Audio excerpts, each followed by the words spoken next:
Bonjour à chacune et à chacun, je suis heureux de vous retrouver en cette matinée, j'espère que vous allez bien malgré le confinement.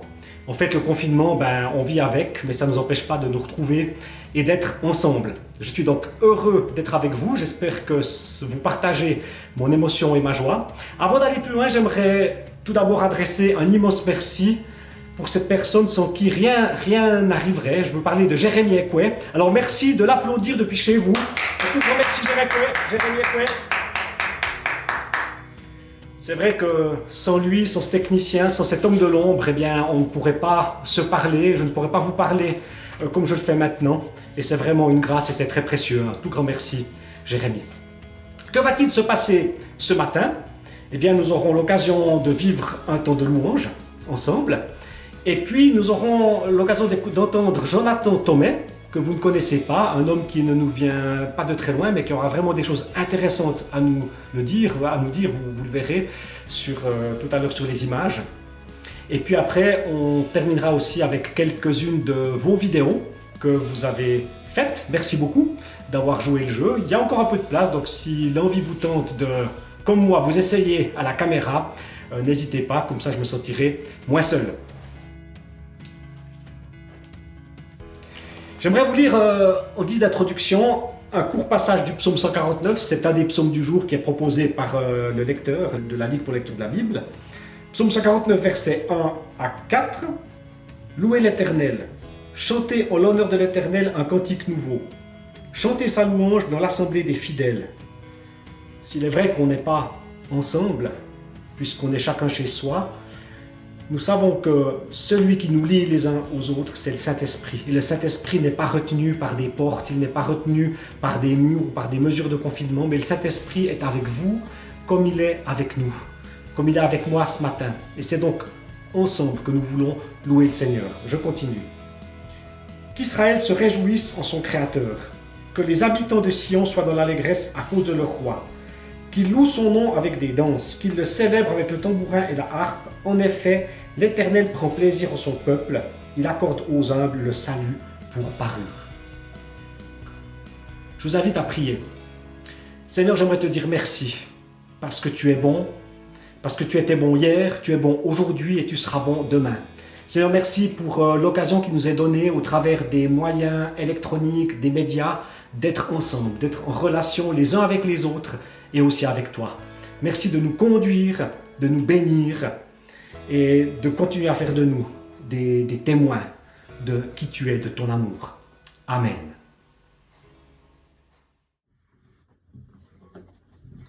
Bonjour à tous, bienvenue chez moi, bienvenue dans mon antre, dans mon salon pour vivre ce temps de louange. Je vous invite à vous lever, je vous invite à chanter, je vous invite à louer notre Seigneur, car il est digne de nos louanges. Amen.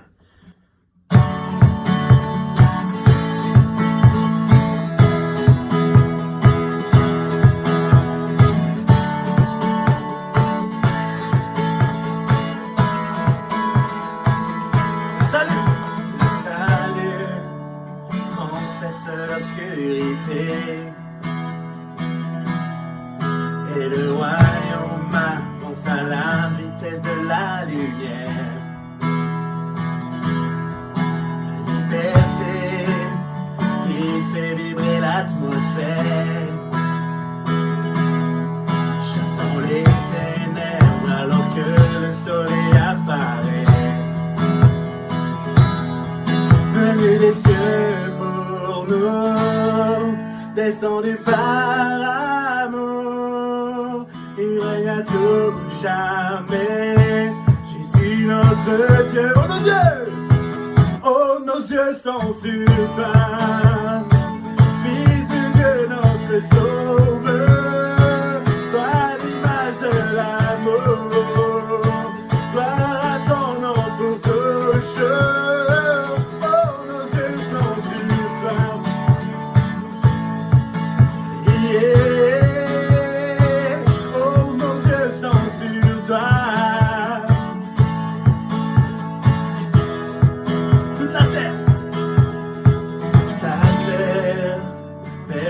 Son royaume venir,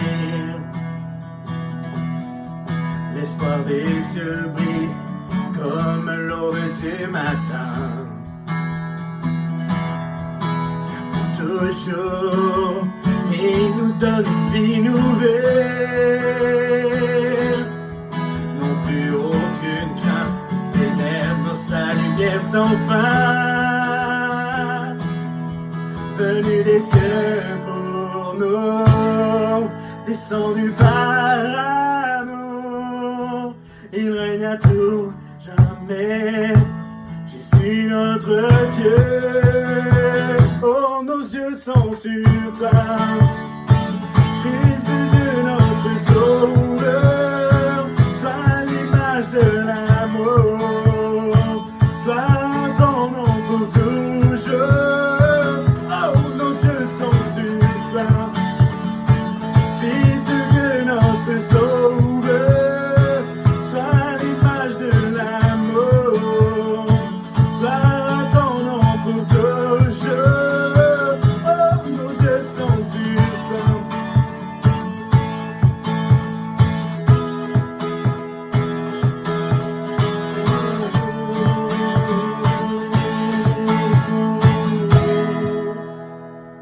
Oh, nos yeux sont sur toi. Yes, Seigneur, merci pour qui tu es. Merci pour ce papa majestueux, merveilleux. Tu es grandiose, Seigneur. Merci pour qui tu es. Merci pour ton amour. Je le dis à chaque fois. Je le prie tout le temps, mais merci, papa, d'être là. Merci, papa, de nous soutenir dans ces temps difficiles, dans ces moments un peu spéciaux, mais en même temps, je pense que ça nous fait quand même du bien de pouvoir nous retrouver, avoir un peu plus de temps pour soi, pour nous. Même si je pense beaucoup travail, mais la vie, je trouve qu'elle est plus lente et je trouve ça beau. J'espère que vous pouvez passer du temps avec Dieu et et vous rapprocher de lui pendant ces temps. On va prendre un nouveau chant. Pour ceux qui le connaissent, je vous invite à me suivre. Et pour les autres, simplement, laissez-vous bercer par ces magnifiques paroles.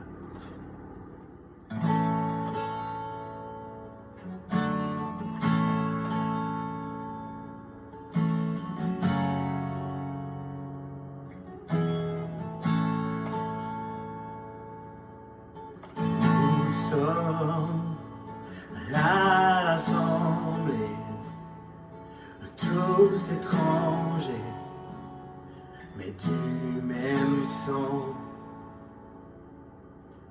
enfants de toute nation, toute génération, du règne qui vient.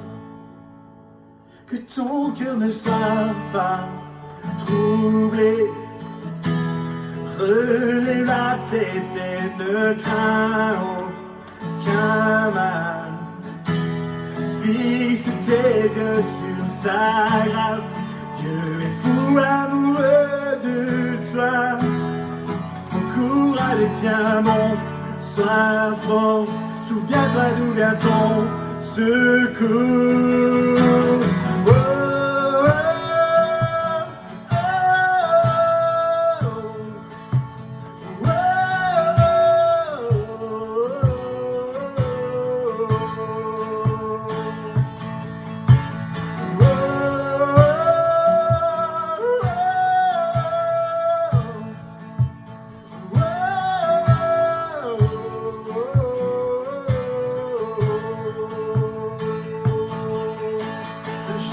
Jésus, notre salut, notre victoire est en son sang. Jésus, Jésus, prince des cieux, ami précieux, que son règne vienne.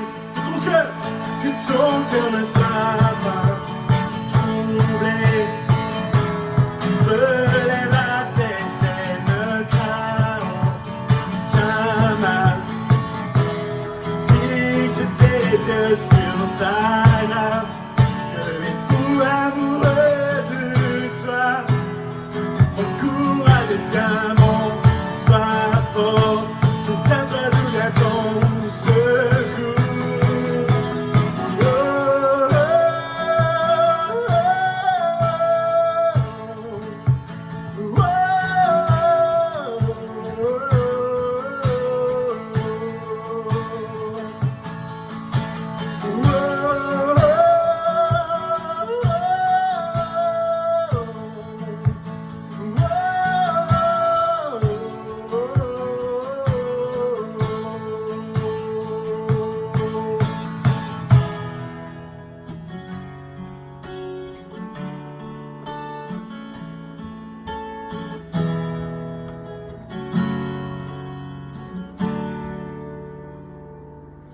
Ouvrez-vous, porte éternelle, que la louange s'élève et les murs s'effondrent.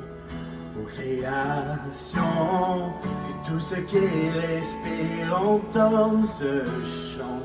Tous ces enfants, manette, cœur pur, quelle grâce, quel Dieu, son nom est Jésus. Ouvrez-vous, porte éternelle, la louange s'élève et les murs s'effondrent. Ô création, que tout ce qui respire entende ce chant. Tous ces enfants, ma tête, cœur pur, quelle grâce, quel Dieu, son nom est Jésus. Ouvrez-vous, ouvrez-vous, porte éternelle, que la louange s'élève et les murs s'effondrent. Ô création, que tout ce qui respire entende ce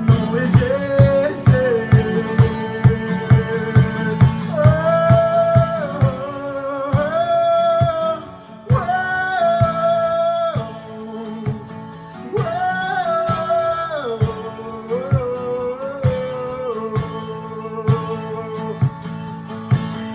Tous ces enfants, ma tête, cœur pur, quelle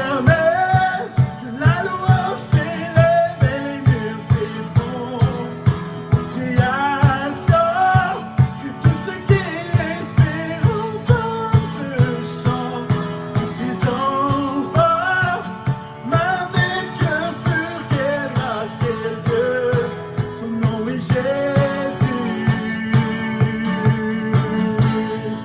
Ouvrez-vous, porte éternelle, que la louange s'élève et les murs s'effondrent.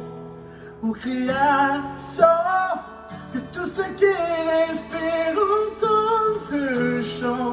Tous ces enfants, ma tête, cœur pur, quelle grâce, quel Dieu, son nom est Jésus. Ouvrez-vous, porte éternelle, que la louange s'élève et les murs s'effondrent. Ô création, que tout ce qui respire entende ce chant. Tous ces enfants, ma tête, cœur pur, quelle grâce, quel Dieu, son nom est Jésus. Ouvrez-vous, porte éternelle, que la louange s'élève et les murs s'effondrent. Ô création, que tout ce qui respire entende ce chant. Tous ces enfants, ma tête, cœur pur, quelle grâce, quel Dieu, son nom est Jésus. Une dernière fois, ouvrez-vous. Ouvrez-vous, porte éternelle, la louange s'élève et les murs s'effondrent. Ô création, que tout ce qui respire entende ce chant. Tous ces enfants, ma tête, cœur pur, quelle grâce, quel Dieu, son nom est Jésus.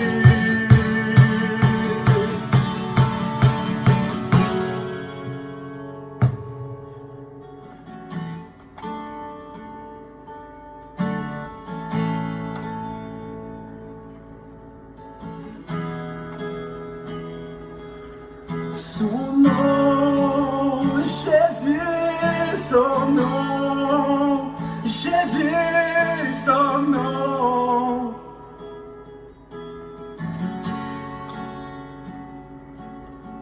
Son nom, Jésus, son nom, Jésus, son nom.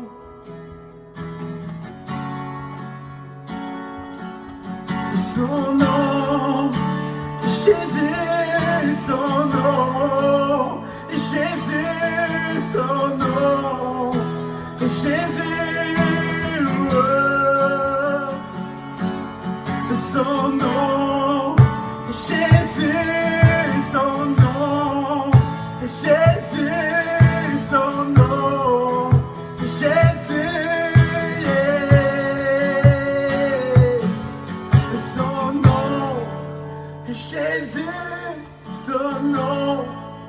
Jésus, son nom. Jésus, oh, son nom. Jésus, son nom. Jésus, son nom. Jésus, sois élevé, glorifié. En tout temps, viens Seigneur, transforme mon cœur, transforme mon âme. Sois élevé, glorifié, sois élevé. Oh, oh, oh, oh. Son nom, Jésus, son nom. Jésus, son nom, Jésus, yeah. Son nom, Jésus, son nom, Jésus, yeah.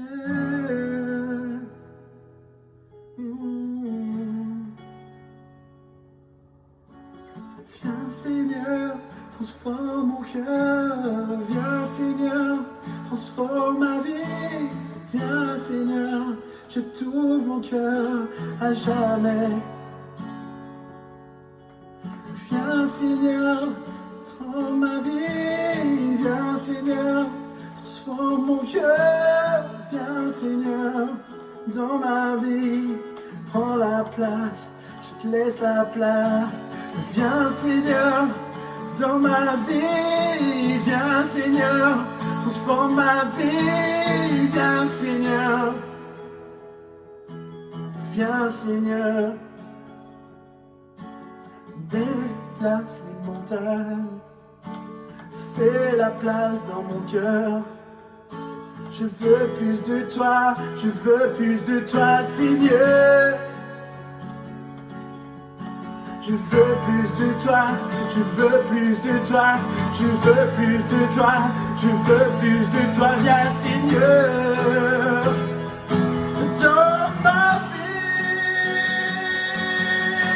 Je veux plus de toi, je veux plus de toi, je veux plus de toi, je veux plus de toi dans ma vie.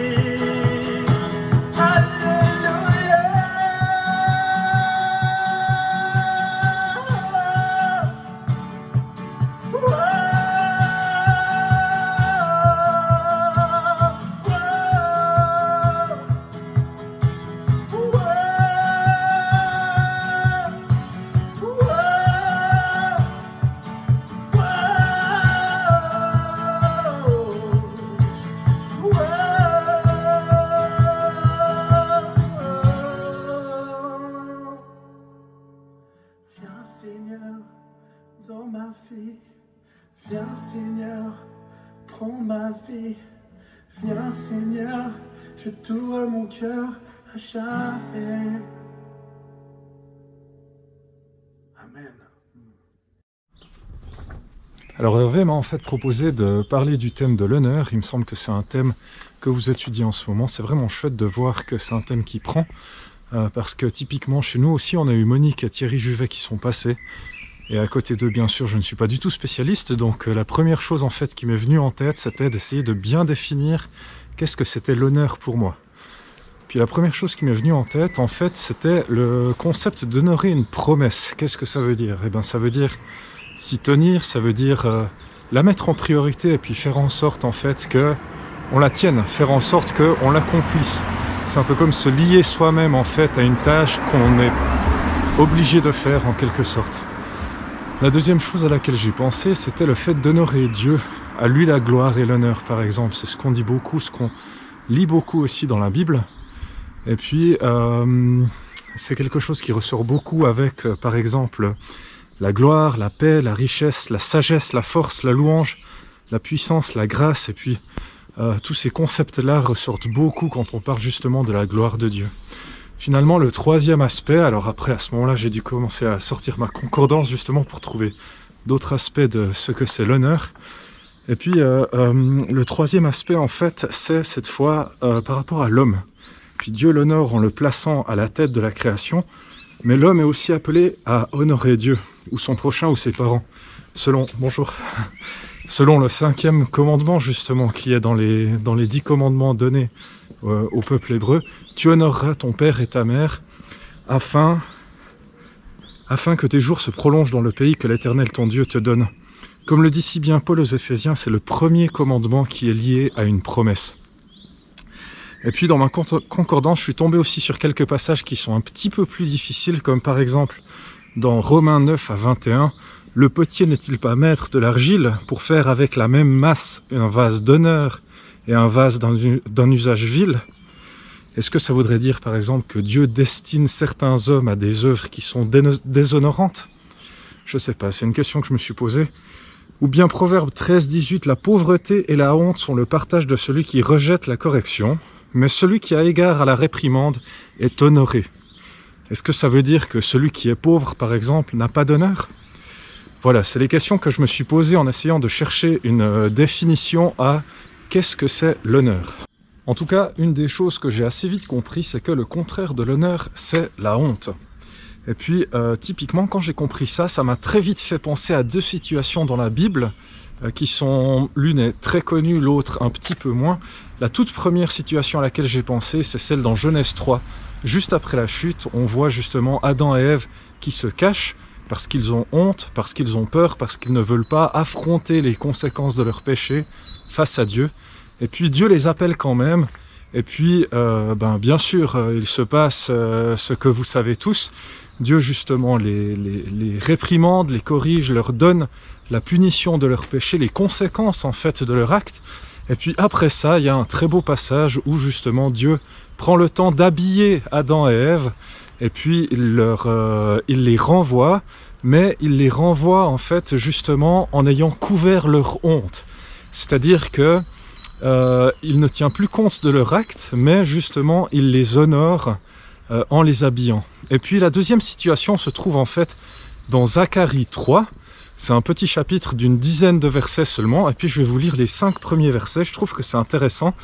Zacharie, en fait, si jamais il a eu un ministère prophétique alors qu'il était en exil, c'était au 6e siècle avant Jésus-Christ.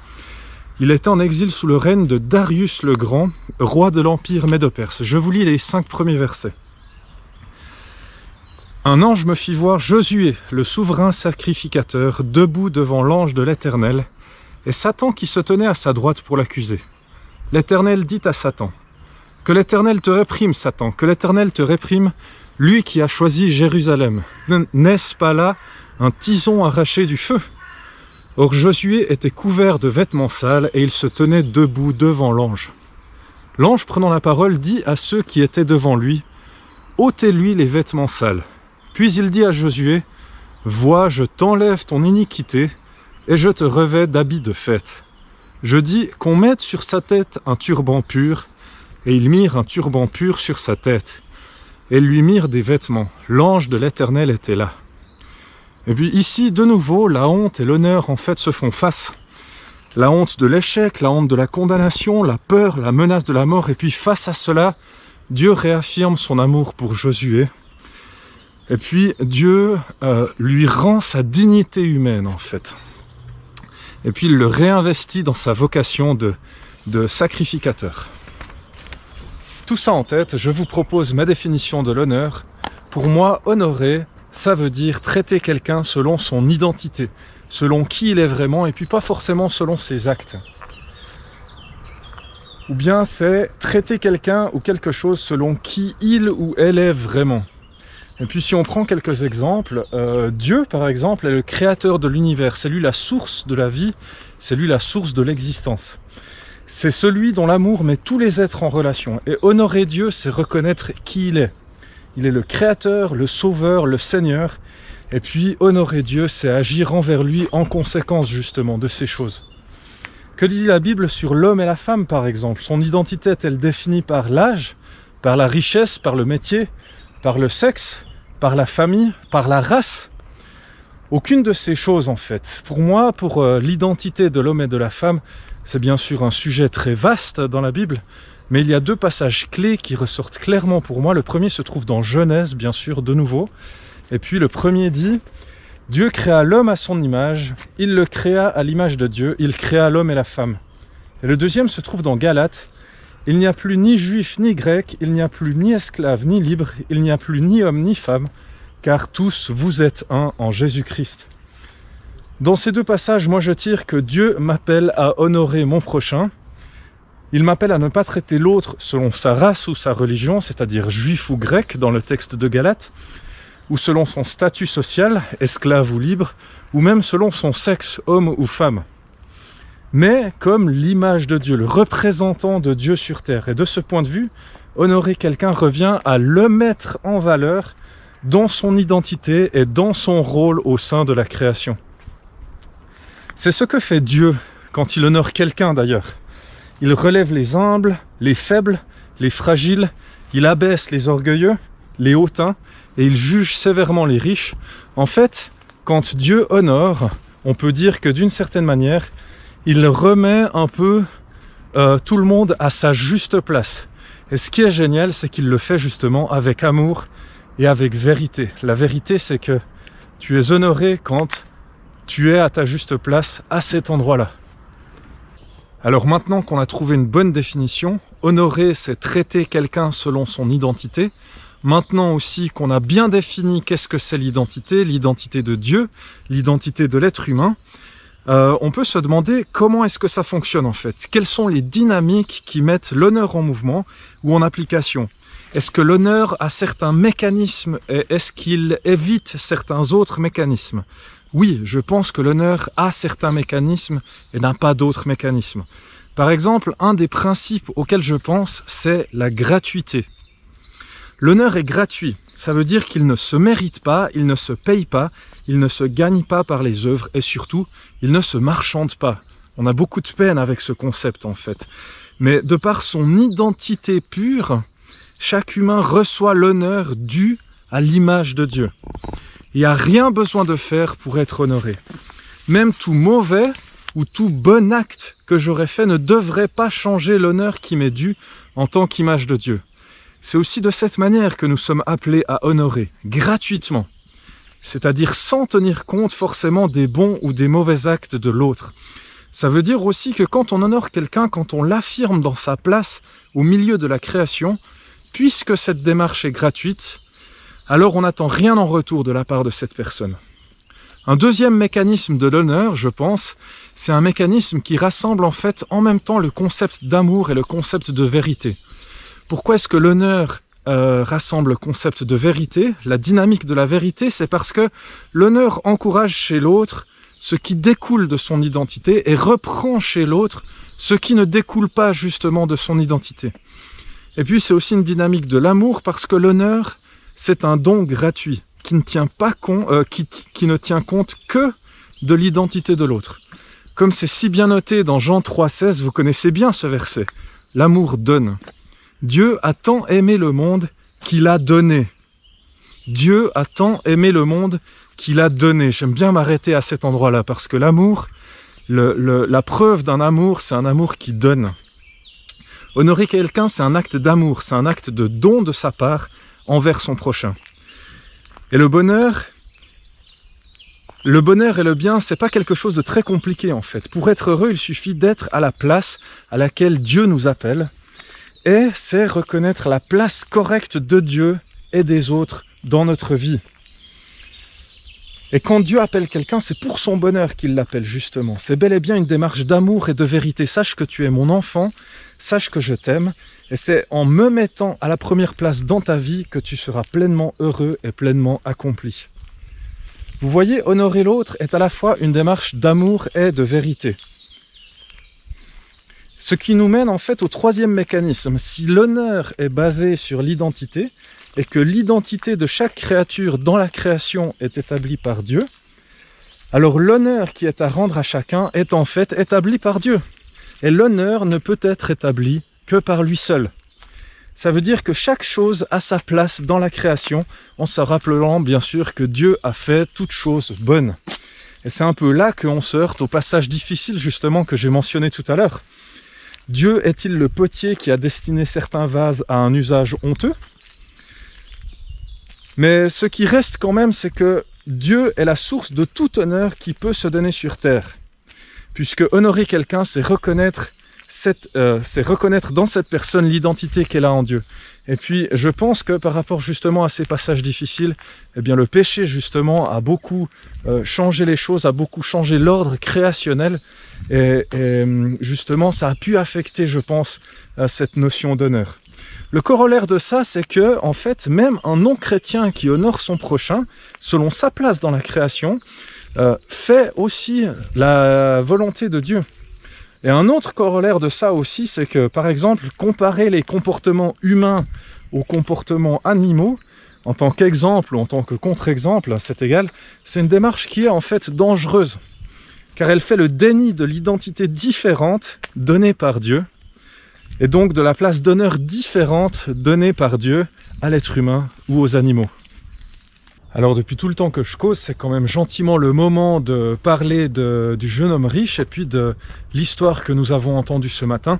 Mais avant tout ça, je voulais quand même vous présenter depuis le temps que je marche le petit endroit où je pensais vous amener. Ça s'appelle le rocher de l'Ermitage. Et puis depuis ici, en fait, on a une vue qui est vraiment magnifique sur tout le lac de Neuchâtel, sur les montagnes. Peut-être même qu'on voit un petit bout d'Avanches depuis ici, j'en sais rien. À vous de juger, à vous de me dire.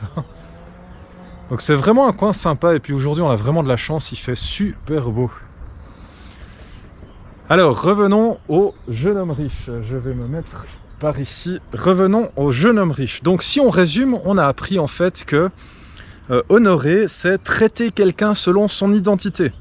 On a appris que c'est un acte d'amour, c'est un acte de vérité qui est basé sur l'identité de chacun et que l'identité de chacun et donc l'honneur qui revient à chacun, c'est quelque chose qui vient de Dieu, qui est établi par Dieu. On a aussi appris que le contraire de l'honneur, c'est la honte.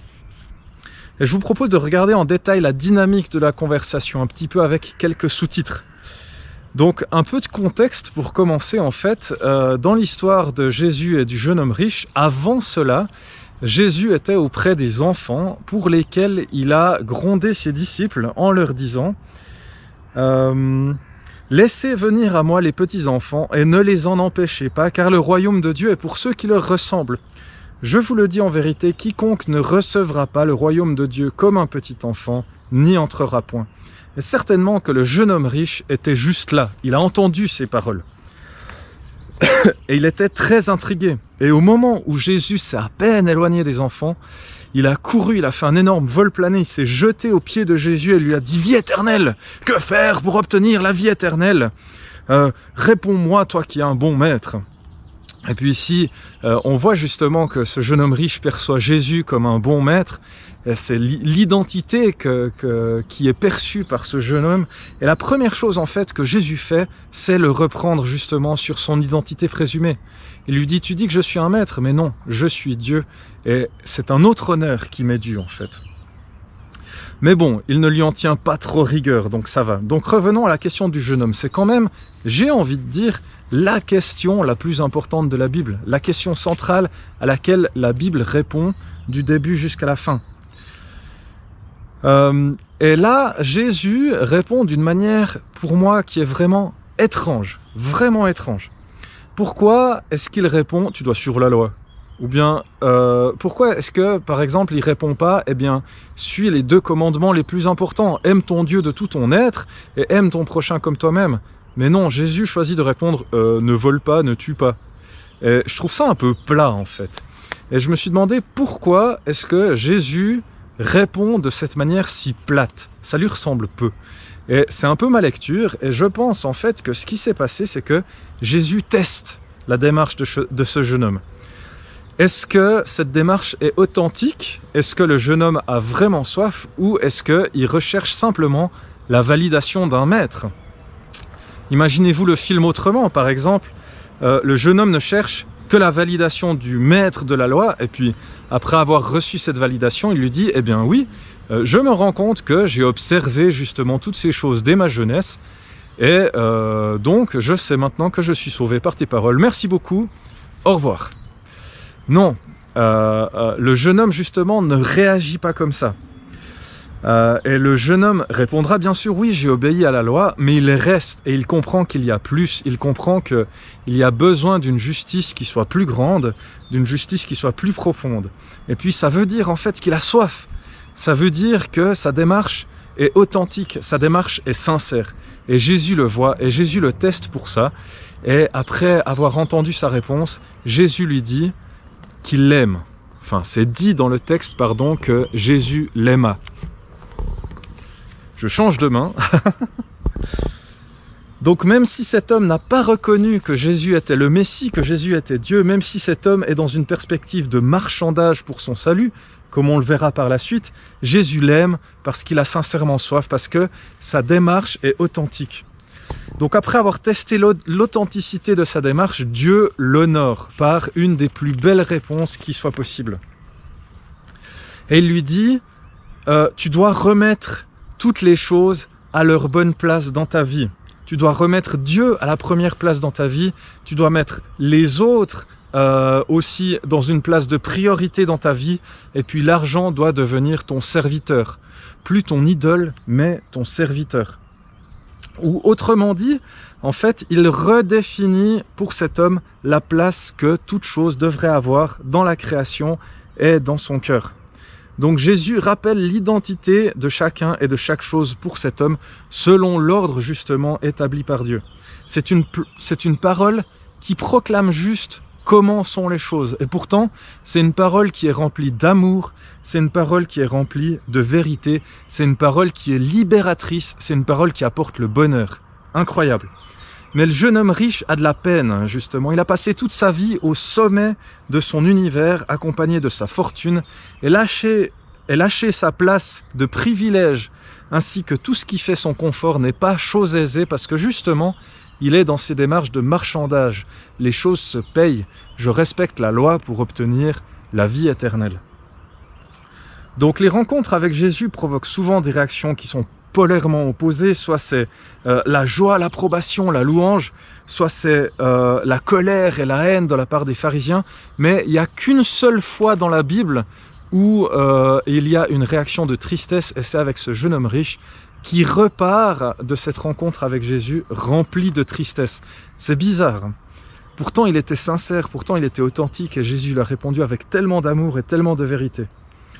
Donc l'histoire ne nous dira jamais si finalement le jeune homme riche a quand même choisi de payer le prix pour suivre Jésus.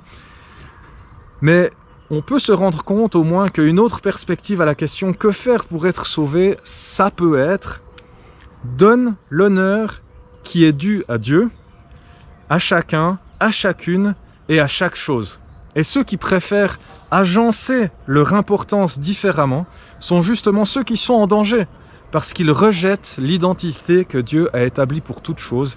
Ils refusent d'honorer les choses comme Dieu l'a prévu. Donc, quelle parole est-ce qu'on peut tirer de cette histoire du jeune homme riche qui rencontre Jésus ? Eh bien, on peut en tirer par exemple que c'est tout à fait permis d'avoir des doutes. C'est tout à fait permis d'avoir des questions sur la foi, sur le salut, sur Dieu. Il n'y a aucune honte à prendre ce genre de démarche. On peut aussi en tirer que Jésus accueille avec le plus grand amour celui qui le recherche. Et c'est avec joie qu'il indique la bonne direction à suivre à celui qui est sincère dans sa démarche. On peut en tirer aussi que l'honneur est à la fois une démarche d'amour, de vérité qui obéit au principe de gratuité et qui a son fondement dans l'identité. Je n'ai pas parlé de l'esprit dans toutes ces choses, mais on peut aussi en tirer que l'esprit, c'est celui qui nous guide intimement lorsque nous sommes appelés à entrer dans ces démarches d'honneur de l'autre. Mais le plus important, on peut en tirer que Jésus est Dieu. C'est lui qui appelle tout être humain à la réconciliation avec lui pour que tous puissent enfin remettre chaque créature, chaque création à sa juste place dans sa vie, selon ce que Dieu a prévu depuis toujours. C'est lui qui nous appelle à honorer la création et les créatures et le Créateur. De cette manière, l'honneur de tous, l'honneur de toutes, l'honneur de chacun, l'honneur de chaque chose est restauré par la puissance de Dieu grâce à la croix. Amen. Je vous souhaite un bon dimanche. Un tout grand merci Jonathan pour ton message pertinent, précis, clair. Merci aussi de nous avoir fait découvrir un peu quelques coins de ton pays, entre autres ce rocher de l'Ermitage qui est aussi cher à mon cœur, c'est un endroit que j'aime bien et c'était sympa de vivre cela avec toi. Que retenir de ton message, de ce message? Tout d'abord que Jésus est Dieu et que c'est lui qui accueille avec le plus grand amour celui ou celle qui le recherche. Et c'est aussi avec joie qu'il va te montrer, lui montrer le chemin, la direction à suivre, si tu es sincère dans ta démarche. Ensuite, que l'Esprit est celui qui nous guide intimement quand nous sommes appelés, et je crois que nous le sommes, à entrer dans cette démarche de l'honneur envers l'autre. On a vraiment besoin du Saint-Esprit qui nous conduit, et il le fait. Et enfin, le fait que c'est Dieu qui nous appelle, Dieu le Père, qui nous appelle à honorer la création, les créatures et le Créateur. Ainsi, l'honneur de tous, de toutes et chaque chose est restauré par la puissance de Dieu grâce à la croix. Et j'aimerais dans ce petit moment vous donner l'occasion de réfléchir à quelle relation vous auriez besoin de travailler, peut-être de rafraîchir ou de restaurer. Est-ce que c'est la relation avec Jésus? Est-ce que c'est la relation avec Dieu le Père? Est-ce que c'est la relation avec l'Esprit? Est-ce que vous avez besoin d'être réconcilié avec une des trois personnes de la Trinité, avec vous-même ou avec un de vos proches? J'aimerais vous donner vraiment maintenant l'occasion. Est-ce que vous avez besoin, peut-être encore une dernière interpellation, vous savez que vous êtes appelé à honorer, à entrer dans cette culture de l'honneur, et puis il y a des résistances, il y a des réticences, peut-être envers une personne en particulier. Là aussi, j'aimerais vous encourager à prier là-dessus, à demander les forces, l'aide de ce Dieu qui est Père, qui est Fils et qui est Saint-Esprit. Si vous avez besoin d'un peu plus de temps, mettez sur pause, prenez le temps vraiment de vivre ce moment.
Coucou!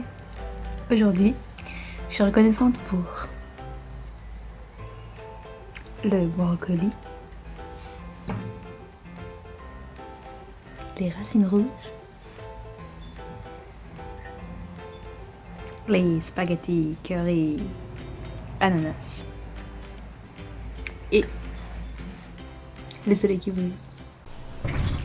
Bonjour à tous, j'aimerais par cette vidéo vous apporter un encouragement et un témoignage. Dans une période qui est pas facile, une période avec beaucoup de questionnements, où on ne sait pas où on va gicler en quelque sorte. Et on se demande aussi qu'est-ce que sera l'après confinement. Comment est-ce qu'on va redémarrer? Et je pense qu'on a bien des questions à se poser et que Dieu veut nous montrer aussi. Mais j'aimerais m'arrêter sur l'aspect des finances, par exemple. Je voulais vous expliquer un témoignage que j'ai vécu il y a quand même quelques temps déjà, où je réparais le véhicule d'une personne qui était dans une situation financière peut-être un peu difficile à ce moment-là, une période pas facile. Et tout ce que je réparais, plus je réparais sa voiture, plus je voyais d'autres choses qui n'allaient pas, qui devaient être réparées. Et plus je les réparais, plus ça devenait difficile. Et puis ça commençait à m'énerver parce que je voyais qu'il allait avoir une grosse facture alors que j'aurais préféré pouvoir lui faire une réparation pas trop chère. Puis ça commençait à m'agacer, à m'énerver, à dire mais Seigneur, pourquoi tu permets ça, tu vois qu'il n'a pas trop de sous et tout. Et puis j'ai eu cette pensée, cette arrière-pensée qui vient, cette petite voix, comme on peut l'appeler, mais tu n'es pas obligé de tout facturer. Ah bon? Qu'est-ce qui pourvoit à tes finances? C'est ton travail ou c'est moi? C'est pas une voix qui m'a parlé, c'est mes pensées qui étaient là, comme ça, mais ça me paraissait tellement clair que comme si c'était Dieu qui me parlait. Alors ça a travaillé en moi. Je voulais vraiment que ce soit lui qui pourvoit mes finances et pas mon travail. Il m'a fallu plusieurs jours, peut-être plusieurs semaines, pour y réfléchir et placer les bonnes choses dans ma tête, la bonne vision de la chose. Et petit à petit, il y a comme une confiance qui s'est installée en moi.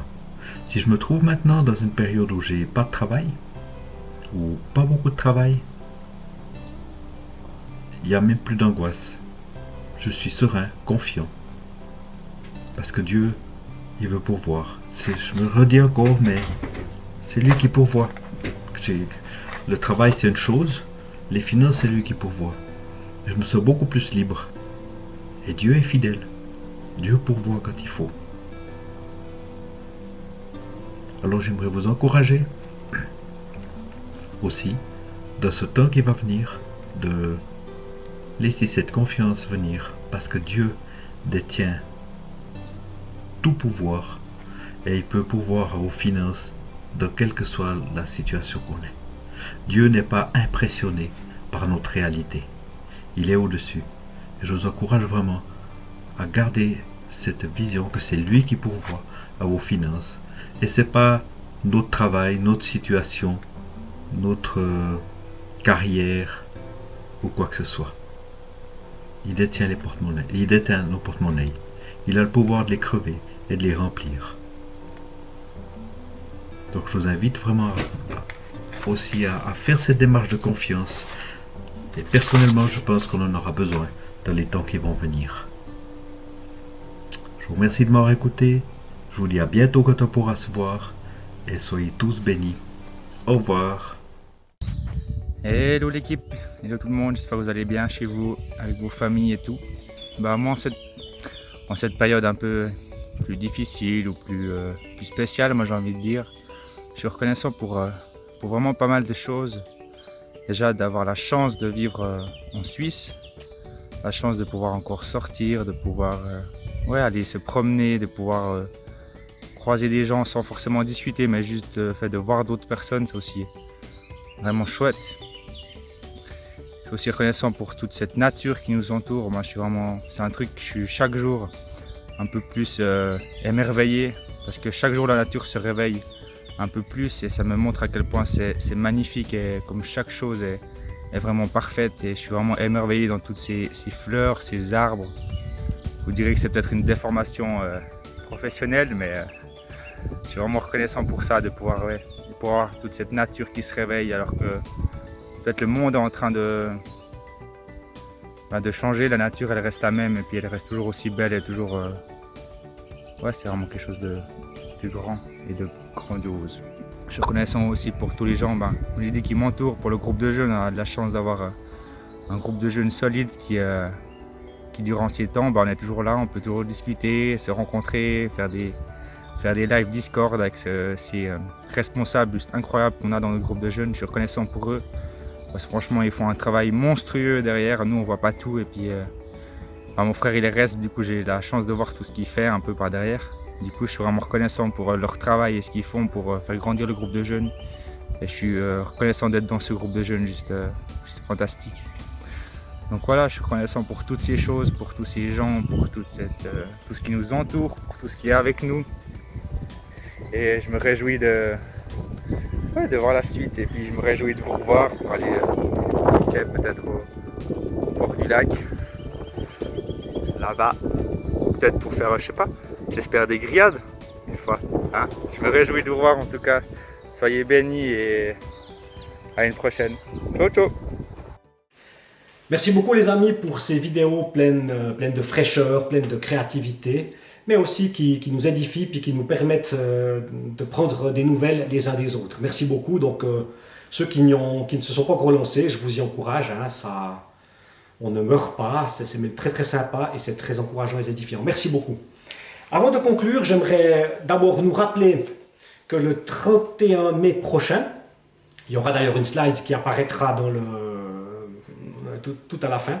Il y aura donc un culte tous ensemble en commun, par vidéo, organisé par les Exégétiques Apostoliques Romandes, auquel l'Église d'Impact Avenches est naturellement conviée et invitée. Et puis vous dire un grand merci. J'ai eu un contact avec notre caissier Luc qui est très content parce que les dons n'ont pas baissé et c'est vraiment grâce à vous. Merci beaucoup de vous tenir à nos côtés aussi dans cet aspect-là financier. Vous êtes super et j'ai envie de dire continuez comme ça. On est très, très reconnaissant et très encouragé de l'implication que vous continuez d'avoir dans ce domaine-là, combien même on ne se voit plus. Avant de vous quitter, j'aimerais vous laisser ce passage de l'épître de Paul aux Romains, passage que j'ai choisi aussi en lien avec ce que l'on vit. Vous allez voir.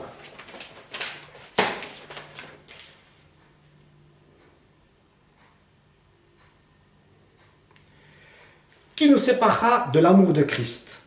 Serait-ce la détresse, l'angoisse, la persécution, la faim, le dénuement, le danger, l'épée, le confinement ou le Covid-19? Bien sûr que non.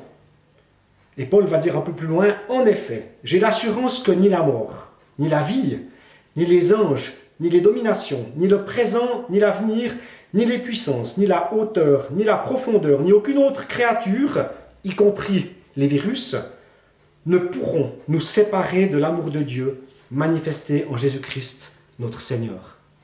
Je vous souhaite à toutes et à tous de passer un bon dimanche, une bonne semaine. Continuez à prendre bien soin de vous. Nous allons sortir de cette situation aussi vite que possible, mais aussi lentement que nécessaire. À bientôt.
Thank you.